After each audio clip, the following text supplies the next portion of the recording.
Happiest Hour. Thank you so much for joining me again today, wherever you are, wherever you're from. 5:30 Central, 6:30 Eastern, 3:30 Pacific, and 11:30 GMT. There was a little confusion about that. 11:30 GMT is the time. We had some confusion because our guest tonight, he's coming all the way from Glasgow, Scotland. Eliott Simpson. He's a wonderful, wonderful man. You know who else is a wonderful man? I'll tell you right now. Coming here live with me to drink to sip on my wine. Lancey Joe. Lancey Joe is here. What? Lancey, what is this? This is a book that I've got off Amazon.com. Y'all need to go check it out. The Stoic Salesperson. Yeah. By Brendon Lemon. Who am I, man? What am I about? Look at that. I'll tell you what you are. You're a top contributor on Quora. You're also a comedian from Detroit. Oh my gosh, man! I've read some of it. Like I read at a very low. If you ever hear me read comments or something, you'll be like, "This guy is never going to finish any book." But I read maybe the first 2 pages so far, and I really like it. Nice, it's man. Really good. I appreciate you doing that. I didn't know that you ordered it. I need to do some shout outs real quick. Of course, Andrew Lawson, greatest fan of the show, super fan. Andrew, our first T-shirt, your first T-shirt from the Madness. God damn it! Let me back up. The Happiest Hour will make T-shirts. You, my friend, will be getting one. The first one, we will send it over to you. You are the super fan of the show. And you'll be getting one. But another shout out to Margot Heaslip, who's I love this. I need something to listen to while I'm cleaning my house. This is perfect. The best show while you're cleaning. You know when your mind is semi-focused on washing some dishes and running a vacuum cleaner such that you can't hear anything in the background? This is for that. Oh, man. Lancey, before we even go anywhere, I want to know, what do you think of this shirt, man? This has got this nice... I like it. This nice polka dot shirt that I got on here. I really like polka dots. If you had is it long sleeve? It's a long sleeve shirt, buddy. Oh, yeah. I don't feel like I look very good in these short sleeve shirts. You know these short sleeve shirts the kids are wearing? Yeah, you talked about that like everyone's thinking about it. You know these short sleeve shirts that's hot on everyone's mind right now? I love it. Margot's like, I already vacuumed. All right, Margot. Yeah, all right, Miss Productive. All right, Miss Getting Things Done. Miss Independent. All my women independent. Vacuum your apartment.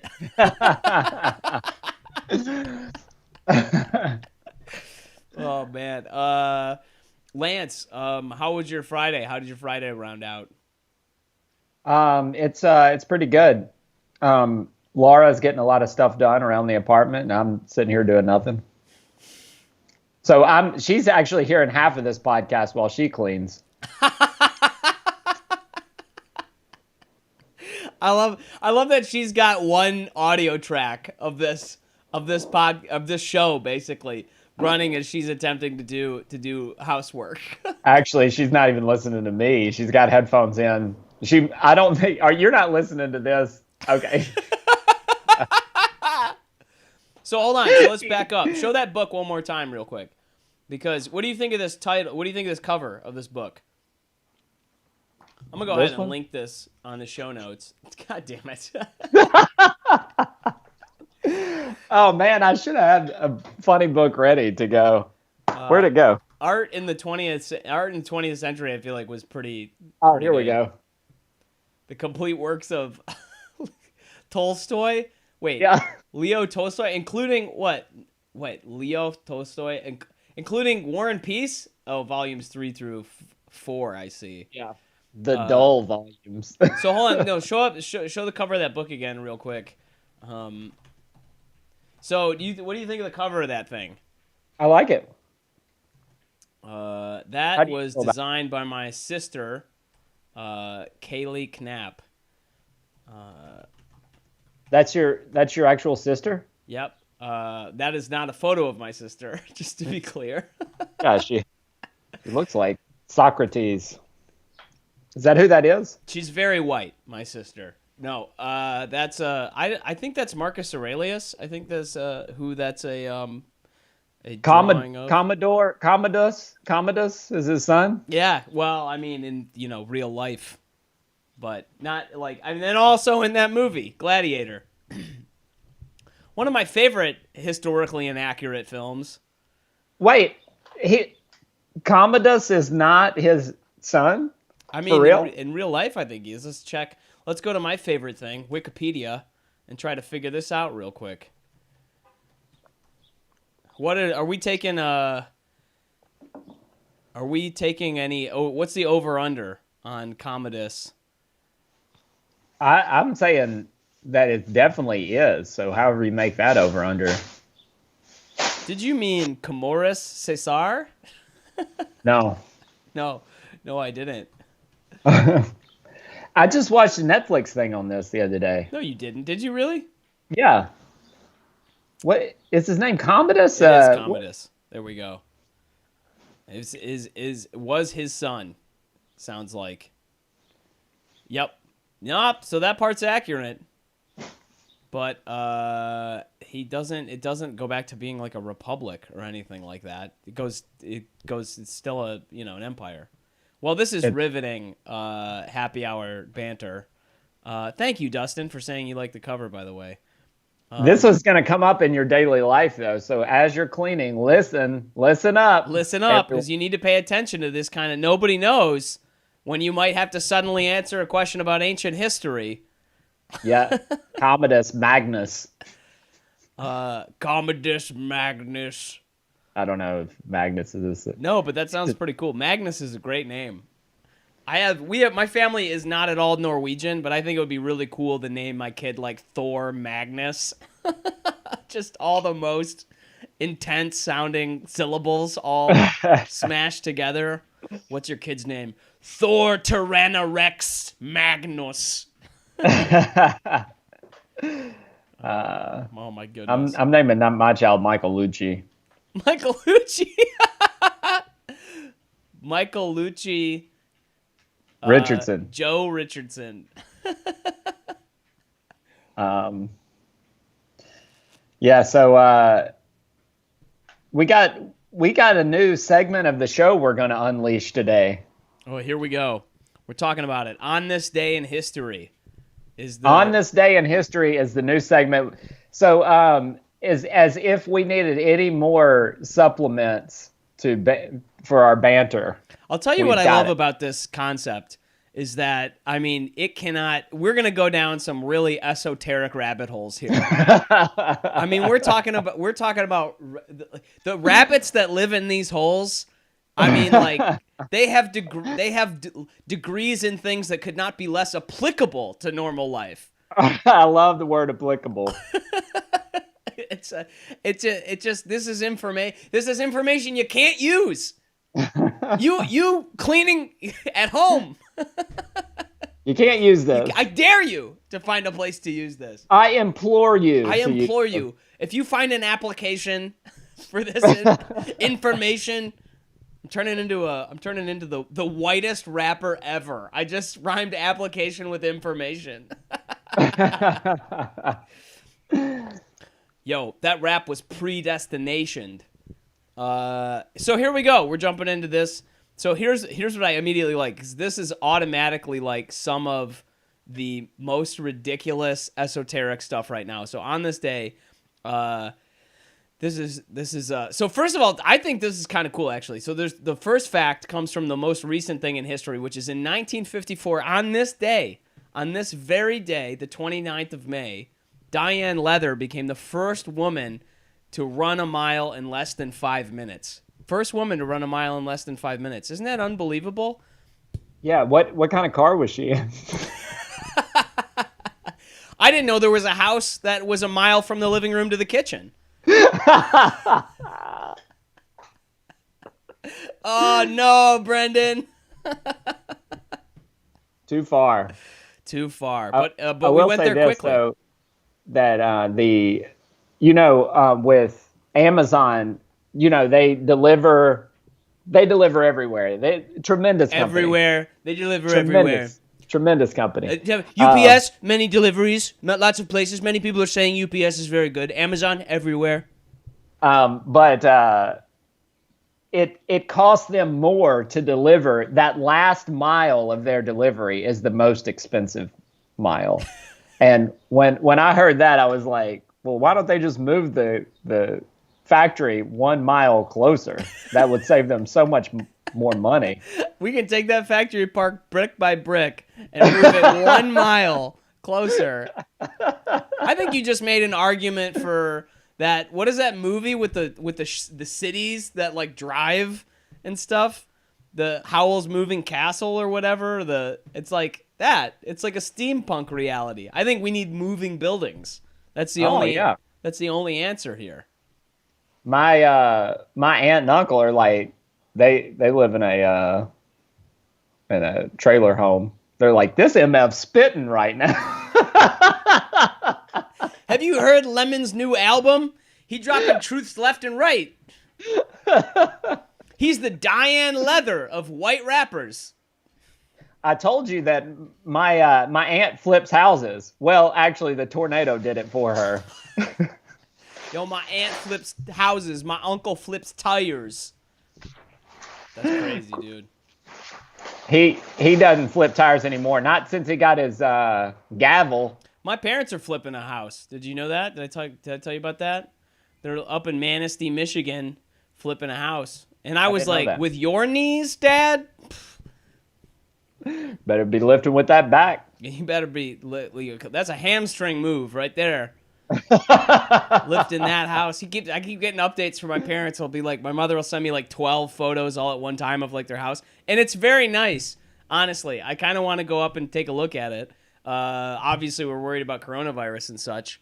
But, I mean, it's like, I just feel like I hope they make one. I hope it's like a good thing. But there's a part of me that I'm also, it's like somebody showing you, it's like kids showing you like the things they made with their blocks where you're like, nice. Yeah. I don't really know what to say. Nice. Oh, that's nice. Looks good. Like it's very good. You've done a good one. What do they ask you about, like the tile in the kitchen or something? They'll send me photos of like the carpeting and all of this. They've done a great job. I mean, it looks like a completely different house. For all I know, it's two different houses. Like I have photos of one house and then I have photos of a different looking house. Like they've done a great job. It's completely different. They bought a house in Manistee, Michigan, and they flipped it into a high-rise apartment in Paris, France. It's unbelievable the changes they've made there. It's tremendous. It's a tremendous amount of change. So here's the other thing. Aside from, by the way, Diane Leather, quite a name. I didn't know people could have the last name Leather. Says the man named Lemon. Yeah, I thought for sure. I should also let you know that today, by the way, in 1956, LaToya Jackson was born. That's another moment in history. Happy birthday, LaToya Jackson. She's a Jackson you don't hear about much anymore. Not as much. That's a fun name, though, LaToya. I like that. Yeah, right? She's born in Gary, Indiana, which is a town my parents should have tried to flip a house in. You know what I mean? Yeah, you can get a house for fairly cheap over in Gary, can't you? Detroit, are they in Detroit area? Well, they're in the northwest lower Michigan now. They moved out of the Detroit area. They're in Manistee, Michigan. Was it true that at some point, or is it still true that you can get a house for like $1 in Detroit? Well, you could if you were a few years ago. If you were an artist, if you were writing a book, the city of Detroit would give you a house if you lived in it for a year. They would literally they just wanted people to be living in the city doing stuff. And, that's cool. Now property value's going back up, man. Now if you write a book, they charge you double. Oh my God, Brett Maline commented on the video. Brett is such a cool guy. We need to get Brett on this show also, actually. He is he's a lovely, very talented man out in the West Coast. I hope he's doing okay during this whole situation. I love Brett's like beard. Oh my God, Cheryl Voss Steele. Cheryl, you're watching this on. I got this photo. She just posted a photo of this on her large big screen TV above their fireplace. Me and you, our heads going back and forth like we're a couple of CNN pundits, a couple of Fox News guys up in there. Goodness gracious, Cheryl. Dare to dream. This just in, Trump has pardoned the coronavirus. Brendon's here in Washington, D.C., and he's going to give us the details on what's going on down there. We're gonna call up our guest here, Eliott Simpson, all the way from Glasgow, Scotland. Glasgow, Scotland, here in a minute. But our favorite Glaswegian is gonna get on the show. But I love that term, man, Glaswegian. But I do need to say, it does feel like Trump is like bizarrely conspiring with the virus in some kind of way. Doesn't it feel like that? Like he's like bizarrely like it almost feels like he's like planning with it. Like, and then I'll say it's up to the states to handle it. Yeah. He doing a tremendous job. Are you checking for it over there? Don't let it run in on the floor. That's how I saw coronavirus can get in. There's a cute puppy walking by my apartment window. What? Oh, man. If you or I get a dog, that's how you know somebody's done with comedy, is if they get a dog, they're done. Right. They're done. Yeah, you're always thinking about getting a dog. I'm always considering. Look at my face. I'm always thinking about getting a dog. What kind of dog would you get? Well, I'd like a German Shepherd. I think that's the next dog I might get. But ain't nobody letting me get no dog no time soon. So, yeah. Plus, it's like, what are you going to, you know what I mean? What am I going to adopt one while I'm at home the whole time? Then as soon as comedy opens back up in a year, now what am I going to do with the dog? Yeah. Wild. Yeah. Well, let's get our my buddy Eliott Simpson on this thing. I hope once again, I hope this thing actually like functions properly. Come on. Hey, there we go. We're going to go ahead and add Eliott to this all the way from Glasgow, Scotland. Just heard a weird knock at the door here. Oh, hey, and there he is. It's me. Hello, Eliott. Look at you, buddy. Look at me. Oh, don't do that. I'm very self-conscious. Don't do that.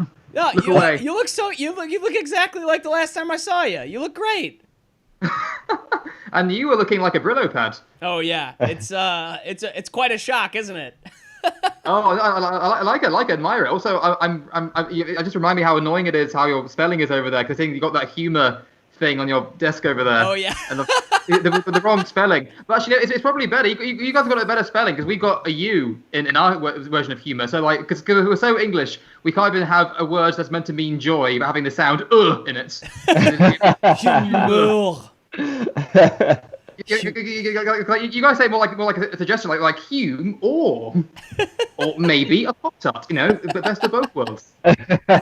Well, you are quite spry for 11:55. You're 5 minutes to midnight, man. I am, but my sleep schedule's already. I mean, time is meaningless now anyway. Since we've been in lockdown, like what is even the point? These are fantastic points, Eliott. It's just like it doesn't. Every day is the same. Everything is the same.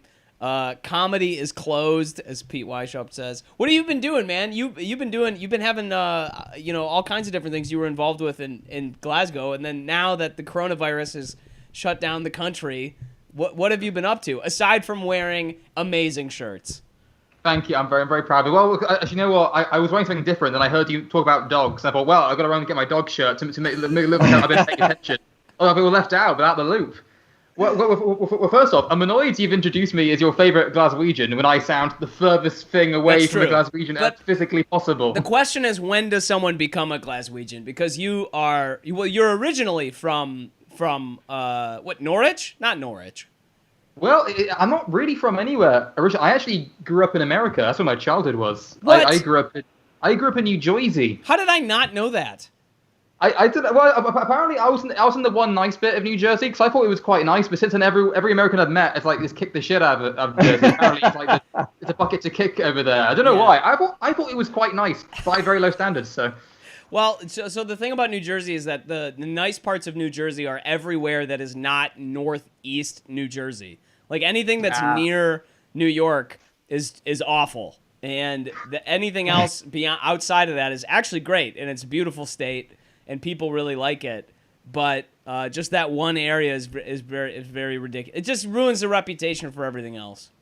Yeah, I'm from. I've never even been to New Jersey, but I had my first instinct was to kick the shit out of it. Like New Jersey, this guy's from New Jersey. How dare they? I did not know that, Eliott. This is. I feel like I know you better than I do, I suppose, because we lived together for weeks on end. We did. We lived together plus like the entire Chicago comedy scene over the span of 1 month in one tiny little apartment in Edinburgh. It cost 3 times more than it should have been. Oh my God, it was so ridiculous. The worst part about it. How did any of us get a shower? Like there were 20 people using a shower every morning. I don't think there was hot water one time in that entire. No, it was. And the worst part about it too was that because it was Edinburgh, Scotland, it was like, I mean, this is meaningless on a Brit, I suppose, but it was like 45 degrees Fahrenheit. It was like freezing. It was like 6 degrees centigrade or something.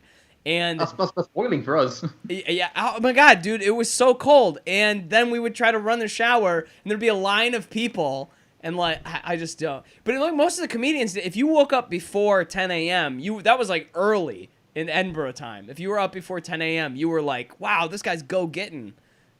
Yeah, if you go at 10 a.m., that was still considered the last night. So Lancey did the Chicago Comedy Showcase. Yeah. Yeah, did we meet, Eliott? Did we meet in person? Maybe I filmed it for you one time. I went to a couple of them, but I can't remember exactly because you weren't staying at our flat, were you? Or were you somewhere else? Yeah, I did not stay. That's how many people y'all had there. You were like, did you actually sleep with us? Which is very awkward for an asexual to say. Yeah, you mean sleep when you say it. Right. I mean it literally. I'm not going to brag, but I'm a great cuddler. I'll just say that now. I believe. If you want a spoon partner, nothing more. I'm your guy. Well, that's part of your instincts if you're in that climate where 45 degrees is warm. I slept in the same bed as Chris Tranny, man. We had to share one blanket. It was a challenging time. The problem with Chris Tranny is people think you're doing a slur when you say that. That's true. That's just his name. That's his actual name. He's not. It was a wild time. One of my favorite times, actually, that whole Edinburgh Fringe was when we came and saw you host the show at that Irish pub. I forget the name. Oh, don't bring that up again. Like with an audience of 2 people. It was wonderful. Which is actually quite a lot in Edinburgh terms. Yeah, actually, for the Fringe, it was packed.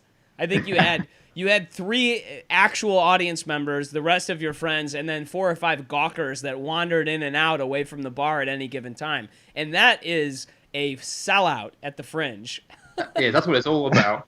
It's certainly more than my own birthday party. I'll tell you that much.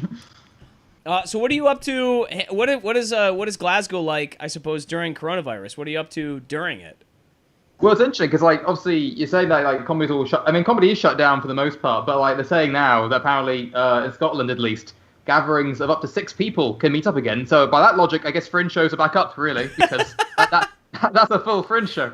I think of some of like the Cabaret Voltaire underground dungeon like I was in the spare room at Just the Tonic, and I think like if anybody had.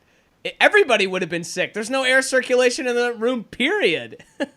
I mean, everyone's like going to go at China, but I'm pretty sure the Fringe is the origin of the disease. I mean, like 40 odd years of like pathogens concocting in tiny Edinburgh venues, like something horrible is going to come out of that. Oh man, how did it feel? Just from your perspective, how did it feel when you saw that Boris Johnson got coronavirus? Oh, I was overjoyed, over the moon. Oh god, I was so ecstatic. But then I was followed by immediate misery as soon as he came out of hospital again. Well, I mean, I thought, I mean, I was naive to think that it would maybe be a humbling experience for him to kind of realize, maybe the health service is quite a good idea and we should be funding it properly. But no, back to business. Am I allowed to swear on this podcast? Oh yeah, you're fine. Yeah. Well, I want to say words that, I mean, in Scotland we say quite casually, but I'm aware it's quite a horrible word to say in America. I forget the culture clash. Are you talking about the C word? I am talking about the C word. No. Cobblers, no. I'll play it light. He is the biggest of twats. Yeah, pretty bad, man. He really is. I love that whole sentence. I'll play it light. I can't get over that. You know, we've got a leader here whose surname in your culture means penis, Johnson, and you've got a leader that in our language, Trump, his surname means farts. Guess what Trump is in England? That's what that means in England. Yeah, so like literally, yeah, to have a Trump, it's like to have a fart, have a cheeky fart. Have a cheeky fart. A cheeky fart. It's a cheeky one, you know, slightly impudent. Aren't all farts exactly cheeky? Just, you know, not quite one at a funeral, but when you do, you know, maybe at a christening. That's quite cheeky. Not rude gosh. Yet, you know. One of my favorite British American language differences that just caused like the best time is when Nando's became. We had no idea what Nando's was in the States. We had no idea, and we have them now. There's like one around the corner and down the street.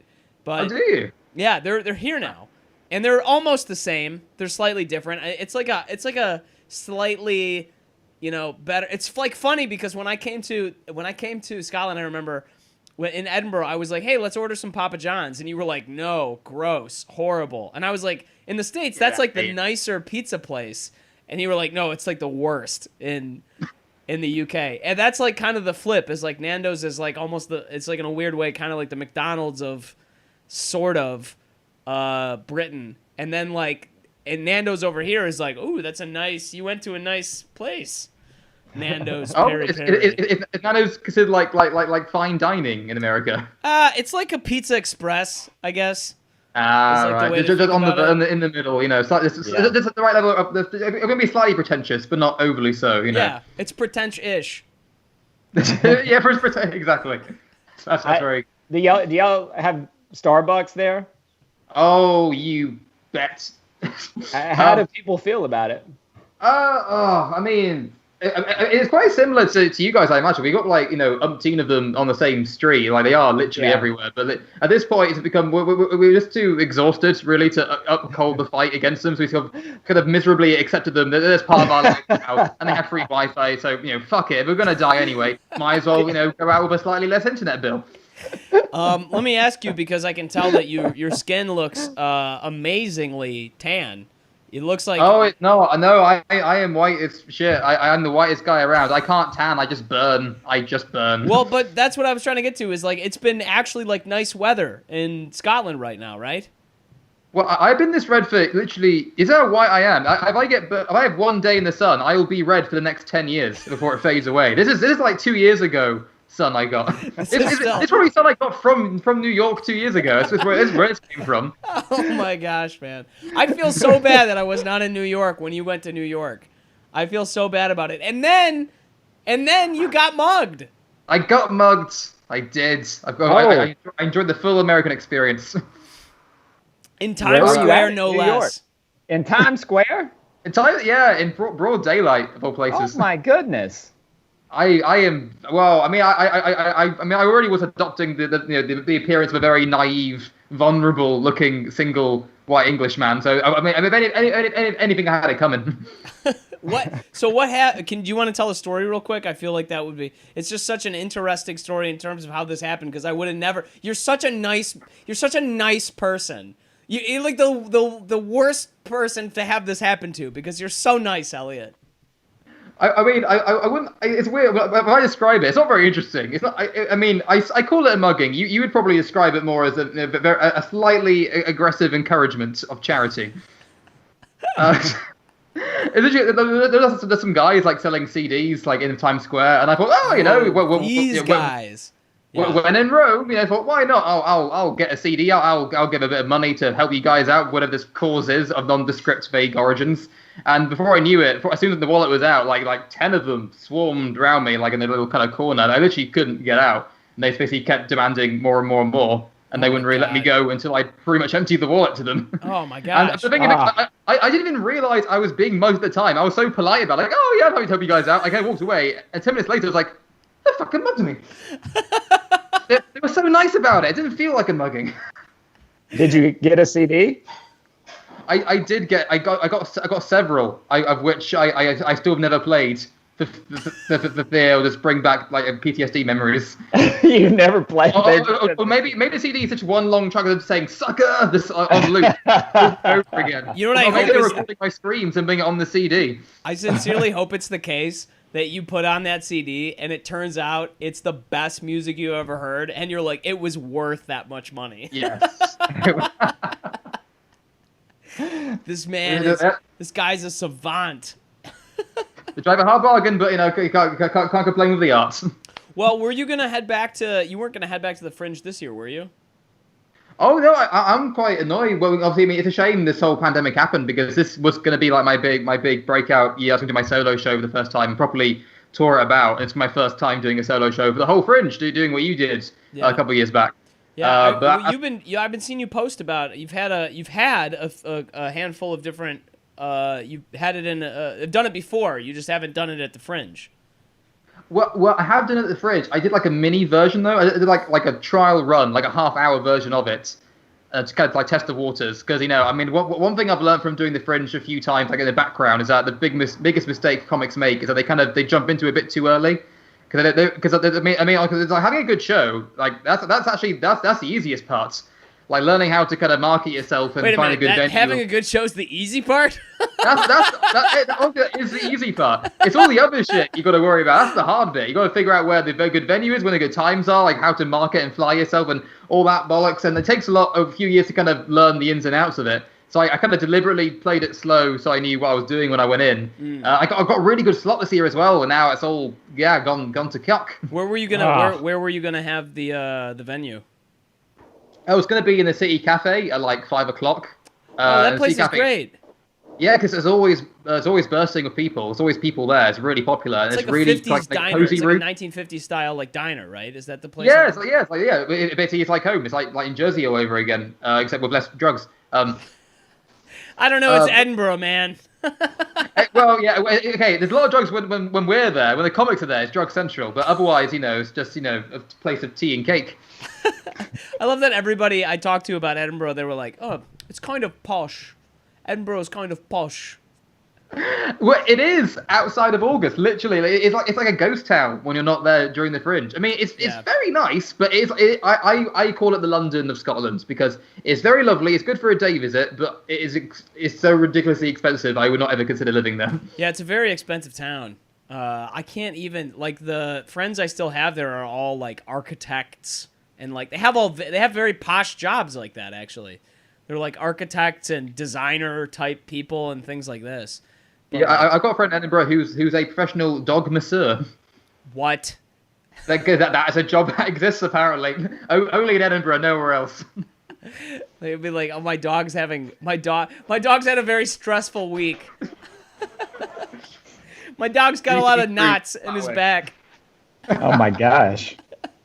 Well, so annoyingly, I learned that the trick is if you want to get good accommodation for the Fringe, you have to try and seduce someone and try to get free lodging in their house for a month, which obviously is asexual, is proving very hard to do. But I'm giving it a good go. I'm trying to offer people apple strudel and or things like that. The general sexy stuff. I've been watching what you guys do. I've learned the sexy tricks. What's the best sexy trick? I'm just curious. What do you want to go? I don't even know. I dated a great girl when I was there, but she unfortunately I was trying to figure out if I could stay with her also because I was planning to go this year, and she was just like, "Yeah, dude, not happening. I'm like getting married to this guy." So I want to know, what are the tricks, Eliott? Oh well, you have come to the wrong place.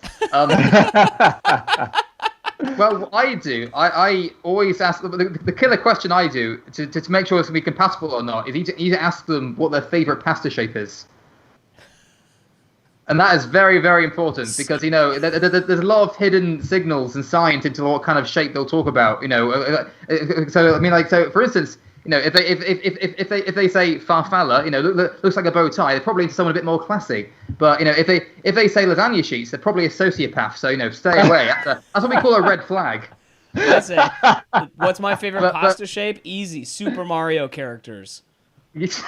Yes, and that's how you know they're the one. They're your soulmates. You have achieved happiness. Well, I mean, in my experience, I've just offered them hummus, and then the rest is as follows. That's it. That's all you need to do. Hummus is the key. It'll replace all your proteins. Hummus. It will. I mean, I think hummus is better than sex, and people say, well, you've been having shit sex then. Well, maybe you've been having shit hummus. So. Who's to say, Let me tell you, if it's a good hummus, it's great hummus. It is. And you know what? I don't have to put effort in. I'll say that for hummus. Have you ever had bad hummus, though? Or, I mean, I've had, mediocre hummus. But even mediocre hummus is still a good time. I don't think I've ever had bad hummus. I've never had hummus. Let me put it this way, Eliott. I've never had hummus where I've woke up the next morning, looked in the mirror, and felt shitty about myself for eating it. Yeah, that's exactly it. You can have bad sex, but you can never have bad hummus. It's settled. I won't hear any more about it. I never got drunk and was like, shit, did I eat that hummus? Did I just eat it, safely? Yeah, you'll never, gorge on a pot of hummus, and 9 months later be surrounded by many hummuses. That will never happen, even though that actually would be quite a nice thing to happen. What happens? Yeah. I ate a lot of hummus one night when I was drunk. 9 months later, I got all these chickpeas. Oh, yes. Actually, I think that actually sounds quite nice. I wish that was the way asexuals actually reproduced. We just eat loads of hummus, give birth to chickpeas, and out of them pop out other asexuals. That's how it works. That is asexual reproduction. I feel like I've woken up many times and man, I should not have had sex with that lasagna. That's for damn sure. That ravioli it looked good that night, but I was drunk. Are you thinking about lasagna? That's why you should get Michael Lucci's pizza. You'll never accidentally fuck one of our pizzas. Well, I know you're going wrong. If having sex with lasagna, you gotta be careful to not fire it off as much of white sauce. That's the trick. You gotta keep it in the pan. Don't let it get everywhere. Oh my God, Eliott. Do the right amount or it gets too sticky and then you ruin it, Oh, man. I love that my parents... I've read the books. I know how it works. I've read the books. I know how it works. I've read the book. The one book. I read the book. The good book. Yes, the 50 Shades of Hay. That's the Victorian version. Shades of Hay. Her skirt was so short, you could almost see her ankle. It's very, very, very raunchy stuff. Oh, man, that's so funny. By the way, I need to say hi to Maggie Fisher dropping by. Hummus Googles is what she posted. Hashtag Hummus Googles. Too funny. Hummus Googles. So this is weird. European comedy without an Edinburgh. It's like all these comedians. Have you done a Zoom show? Have those been happening in the UK? I should ask you. Yeah, I mean, Glasgow especially. Glasgow's really been on the forefront of producing a lot of kind of comedy shows on live stream stuff. It's been weird. Some try to do the approach of having comics come on like this, on a Skype or whatever, and they'll do a comedy set. Yeah. And it's all right, but obviously it's a bit awkward because there's no audience interaction, and that's really the big kicker. It's weird, right? It's very, very weird. But then again, it's good prep for fringe shows. So, you're going to inevitably be faced with that anyway. So it's a perfect testing ground. The ones I've really admired is that obviously this is a brand new digital format that most comics probably aren't really used to. They've not really done much online content before. So the ones I really admire are the ones that literally, or rather than doing live people coming in and doing comedy, they'll ask people to submit sketches they make, and they'll just do a stream of sketches back to back. That's pretty cool, actually. Yeah. Yeah, because they're stuff that's made for online audiences, and actually I think that works really well. So I've been trying to get in on that if I can. That's actually pretty. But you do a lot of editing and sketches and audio visual stuff too, right? I'm currently back at work at the moment, so I don't have much time for it. But yeah, at the very beginning of lockdown, I was trying to make sketches where I could. I was in the middle of I'm making. glad that you're back to work, though. Honestly. I am not. It's awful. I never told you what I do. Have I? No, actually, that's true. I don't know what you do. I guess I assumed you did something with AV stuff. Oh boy. Oh well. Okay. Actually, you know what? I work on a program that you guys might be familiar with because actually it's an American program. What? What is it? I work Facebook? on a TV. Huh? Facebook. I work on a TV show called Gold Rush. Gold Rush? Oh wait, wait. Are you talking about the show from the Discovery Channel where they go find they like pan for gold? Yes, that is the one. That's What? the exact one. Yes, I work for that show. What do you do for that show? Of course, Brendon knows that show. Yeah, of Look course. at him. He looks like a gold miner. Because he's looking like a gold miner every day. I wish I had like a little pan I could like sift while I was standing right here. Where's the Gold Rush? Where are we going? Of course he got a pipe just to Are we hammer gonna that. get that gold? Where's the gold? I don't know you were a prop comic, Brendon. Oh my gosh, Eliott. I have a very exciting job of what we call a logger. So what I do, they send me all the raw footage, and I have to watch it 8 hours a day, and I have to write down what's happening and what they're saying. It's riveting stuff. You really have to. You have to transcribe everything from all of this. Everything, not just what they're saying, but also what's happening every 30 seconds on shot. Describe what is happening. Oh and my gosh. And the worst thing is, so obviously my job is to watch gold miners. So obviously, I'd be very careful when I try and explain my job to people, because people say to me, "Oh yeah, what do you do for a living?" And I say, "Oh yeah, I just watch miners all day." They really get the wrong idea. Oh my gosh, man! I have two stories that come to mind really quickly. One is I years ago worked for NPR, National Public Radio. I worked for WUOM, Michigan Radio, which was like the biggest public radio channel in Michigan. I worked for it. And public radio in the States, Eliott, it's kind of a big deal. It's like it's kind of like classy a little bit. It's very like, oh, well, he would listen to Kyle Risdall from... It's actually pretty posh if you think about it. Okay, so in the American sentimentality, define what posh is though, because you have a very different definition of a posh than we do. Yeah, well, yeah. Oh man, we don't even use the word. You guys posh. think Nando's is posh, so you know. Yeah, that's funny. Yeah. We don't even use the word posh. It's not even a word that's ever thrown around over here. It's probably why you got robbed in Times Square. What are these posh gentlemen doing? Hello. Good morrow. Yeah. They saw me coming a mile away. So you say classy, wouldn't you? You say classy. Classy, Yes. yeah, classy. There you go. Classy. But classy and posh are kind of like different. Posh is like hip. It's like when I think of posh, I think of like clean lines and like hidden neon lights. You know what I mean? Clean lines. Oh, luxury. You can't buy class, can you? Give me all that clean lines. Hey man, I grew up in Metro Detroit. If there's a clean line anywhere, it's nice. Hey, all right. What? So, Bill, what would you call Frasier? Isn't he posh? Man, that's such a good question. More like It's not snobby though, I guess. yeah, he's like a snob, or I would say maybe he's a yuppie. It's a little. Yuppie. It's like not quite. He's like, not quite. It's hard to describe. I guess it's like there's a. I mean, I understand posh in a British context, but it doesn't. It's almost like it doesn't translate directly. You know what I mean? I honestly love Frasier to bits. Actually, even though I live in Britain and I do British comedy, I think Frasier is probably my favorite sitcom of all time. But I think it's fascinating how, at least as far as I can see it, Frasier is the only kind of American sitcom that really kind of focuses on like the kind of upper class side of American society. Oh yeah. I don't know any other sitcom that really focuses on like the snobby side of it. And it's so interesting because I had an American friend who was at my university in Norwich in England. He was American. He generally thought Niles and Frasier were British because they were that posh, and he wasn't familiar with the idea of a posh American. That sounds about right. Comprehend someone that well spoken. Niles. Niles. I love it. Maris.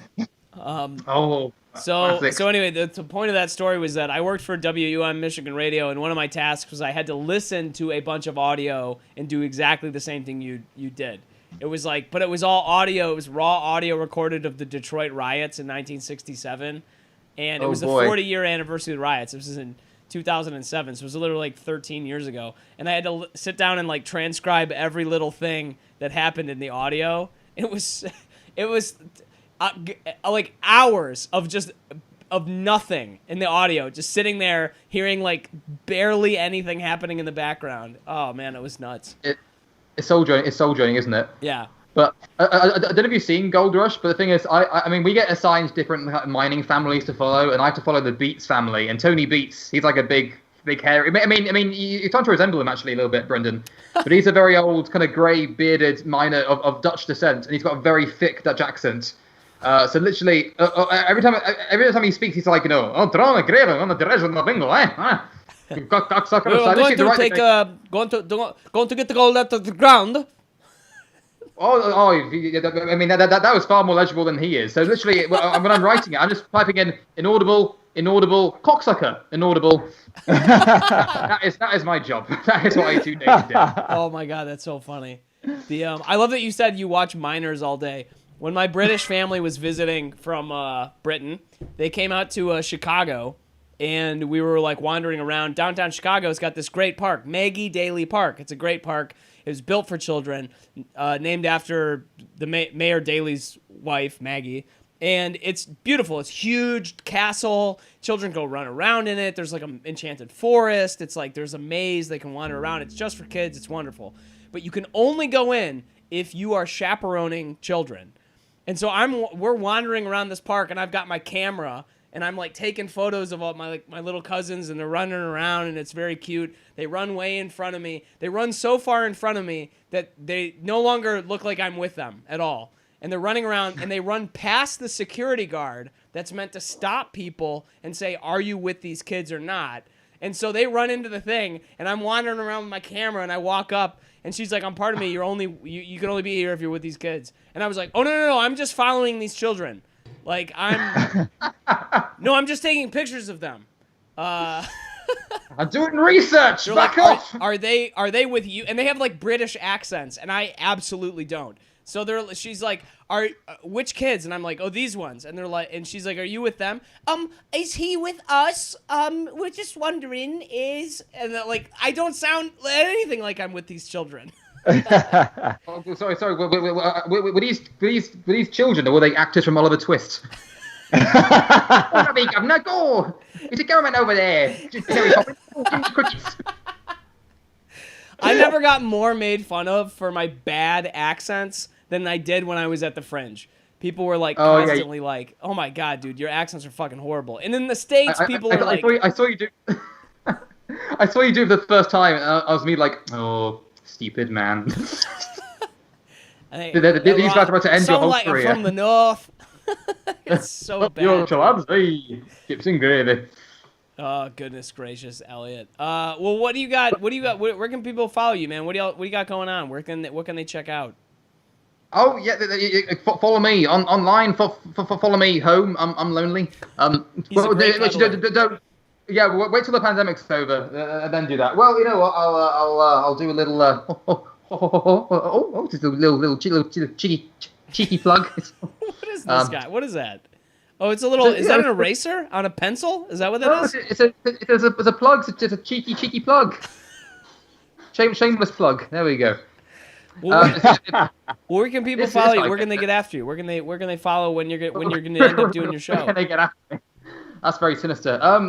So on most social media platforms, on Twitter and Instagram, you can find me as Eliott Sockface Simpson. Just if you type in Sockface Simpson, that's where you'll find me. On YouTube, I'm just Eliott Simpson. But remember, I'm Eliott with one L and two T's, which makes an anagram for toilet. That's how I remember. Very, very, very cruel parents. That's where you find me. I'm doing bits and bobs. Right now, my big project is that since lockdown started, I committed myself to every day creating a Rasputin picture. Where are you guys familiar with the Boney M song "Rah Rah Rasputin"? Yeah. So it's every day I Photoshop an image of Rasputin doing a random mundane action, and I would change the lyrics like "Rah Rah Rasputin makes a damn good langoustine," and that's what I do every day. And that when lockdown ends, I'll then release a book of them, of a Rasputin for every I day love of the this year. idea. I will absolutely get that book. I need to get your book still. You did a book, didn't you, Brendon? Yeah, I did. It's true. You can order it in the UK. This is now my second book. Shit! Oh, I will order it. Send me a link, bro. It's not funny at all, except for the section about the French Revolution. That part is hilarious. Well, just like a stand-up then. Your French Revolution joke's a killer. That was my best. That was my favorite bit of your show. Oh man, when Lemon started talking about the terror, ooh-wee. That's when his heads were rolling. sung. I'm annoyed I couldn't film your show in the end because you asked me to film it, but then I can't remember what happened. I think we just like fucked about instead. It's like all the Chicago comics just did improv for an hour instead. Yeah, that sounds about right. Yeah, that sounds about right. I had the weird thing about Edinburgh is it's a total shot in the dark as to like whether or not your show is going to be sold out, especially if it's your first one.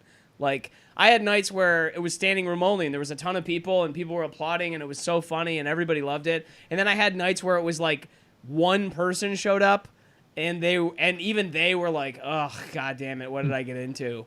Like it just was it's crazy, man. That place is nuts. It's kind of worse in Britain because the thing is we have this weird cultural sense of like aggressive politeness where even though we're having a horrible time and we're having a horrible time, we feel morally compelled to sit there and wait the full hour. Oh, it's so polite. Yeah, the politeness becomes aggressive where you're just like, look, you and I both know you don't want to be here. Like, and even if I'm here now, Yeah, exactly. Even if I say that directly to the audience, look, I know you don't want to be here, and they're like, no, it's fine. Like, it's not fine, okay? But it's worth it for that 10p pity money in the bucket afterwards. Let me just empty my pockets. You're like, hey, at least I get the industry discount at the bar I paid to have a show in. I live in the future now. I didn't even notice. So I got this fancy new black ring. It's a contactless payment ring. What? So people can pay me money via the ring, and I can pay them. I can literally get revenge. I can mug someone and steal their money at the same time by punching them. What? I can punch and mug someone at the same time. This is amazing. Yeah, I'm gonna fly back to New York and find those guys. Gonna get revenge. Just start punching their phones. Yeah. God, well, Eliott, you're a man of many talents. Well, take care. Take care, you wonderful sir. And let's stay in touch again, man. It's wonderful to have you on here and to catch up. And I want to know what's going to happen with your show. Yes. Also, but are you going to come back to the Fringe if it happens again? I was supposed to come back this year, and then the whole thing got canceled. Oh shit, man! I would love to come back next year. Next year, yes. I'll see you then. All right, take care, buddy. You too. Thanks for having me on. All right, bye. See ya, Ellie. What a fun man. So great. Dude, that guy it was so much fun living with him actually, because he's just like this all the time. He's just so happy and fun and like making jokes and all kinds of stuff like this. He's great. Oh man. I think I do remember beating him now. How could you not, right? It's just his blonde hair and his great way of speaking. Like he's so charming. He's exactly the kind of guy you want to bring home to your parents. Here's my asexual boyfriend, Mom and Dad. And I saw appointment in my dad's eyes. Oh man, that joke either works or it does not work. To regular people, they're like, yeah, that's the only ways that jokes could go, right? Yeah, but there's right, a ton of ways that jokes can go that are not perceivable. Well, there's a lot of jokes that you have that you're like, oh, this is an old standard. It'll work pretty much anywhere with anybody. And that one, for some reason, is like crowds are either like, oh, that's really fun. That's a really funny, clever idea. Or it's just like over their head. Or they're like, what are you trying to say? Like, it's just a weird, I'm like, hey, it's just a joke. Just a joke, you guys. Yeah. Well, we're in the rabbit hole right now. Down the hole, talking about a joke the audience hasn't heard yet. They kind of heard it. Kind of heard it. Sort of heard it. This if is, you want you got any hear summertime? more jokes like that. Yeah, we get need to the Stoic. I'm glad you're 2 pages in, man. And it was good 2 pages, too. What's your favorite passage so far? We should do this on an episode. We should open that up and like read a passage or two. I'm not sure. Well, at the first, I mean, it's not funny at first. You know, you're just talking about. It's not funny mostly. Serial killers. Oh, it's not funny mostly? Well, I'm stopping here. By the way, I need to say, Dylan Scott dropped by. I said, "Did you get any mail?" I did, Dylan. We did this the other day, but I don't think you saw it on the episode. I got this from Dylan, and I think it's so cute. I'm actually That's so great. Yeah. The Happiest Hour. I'll bring the lemon, and that's gonna. I think I'm gonna put this on the wall. I think I'm gonna frame it and put it on the wall back there, so That'd you be can great. see it over this shoulder when that door is closed. So, anyway, sorry. Brendon, do you have your college degree hanging on the wall? No. No, I got it on a necklace like a regular The big American. chain hanging from my. What else do you wear to an interview than a toga and your college degree? There's nothing classier you can wear. I filled out a job application. I think it would be fun to do like a delivery bike deliveries. Yep. I think that'd be pretty fun. I think it'd be Pretty awesome, dope. dude. You riding around all day on the bike, getting Yeah. fit, high-fiving people, listening to the music out loud. I would just be listening to NPR on my little speaker that you got hanging from your chest. Yeah. All right, Connor Risdall with the market's movements here on NPR Planet Money. The Dow Jones up 2 points today, and as they rally. Do, do, do, do, do, do, do, do, do. Yeah, but the problem is that every place you apply to is like, hey, what's your resume? So you upload the PDF or whatever, and then it's like, okay, fill out this resume. Oh my God, it's so stupid, dude. Yeah. It's like, why did you just ask me to give you my what the resume? hell, I have man? one that explains everything. Yeah. Trust me. I gave you the whole thing already. Like, now if you could just repeat it here. Now take the time to retype your resume word for word. And if you get any of them wrong, we are not going to hire you. Yeah. It's just the fucking worst. Wow, we've had a dramatic drop-off since Eliott dropped off. Apparently everybody was fans of Eliott who showed up on this episode. They're up at 5 a.m. or whatever it is over there. At midnight 30 over their time. 6-hour difference between the Midwest and over there. I should let you go, actually. Also, we need to get going and make some dinner here, let you have your Friday. Who's going on the Lancey Joe and Venmo show tonight? It might be a Lancey Joe riff session by myself. Ooh, who knows? A classic riff session. Mm-hmm. Might be. I think you should get up and do the stand up again with the PA that somebody donated to you. Well, yeah, I've done that several times. It's fun to watch, actually. Yeah, it is. I always get more viewership when if it's just me, I get more viewership when I have like the stand up set up because people are like, "Oh, I'm watching stand up." It's like a thing. It's like a show. Yeah, exactly. Yeah. But it is more awkward because you're doing it like when I just riff by myself on a camera, it loses some of its awkwardness because I'm just talking to myself in the mirror. Yeah. Yeah. But if I'm doing stand up to absolutely nothing, it kind of gets to me. It reminds you, it's like being in Edinburgh. It's like being at Replay Lincoln Park. Oh boy, that was doing stand up to a bunch of people who did not know that stand up was going on. That's worse. You know, I thought that maybe like looking at me and not getting any of the jokes, that happened in Edinburgh before. Oh yeah. Like where people just look at you like maybe they don't speak English, which is a possibility. Well, they speak British English, so if you're not pronouncing your U's in your humor, then it actually they don't get the word.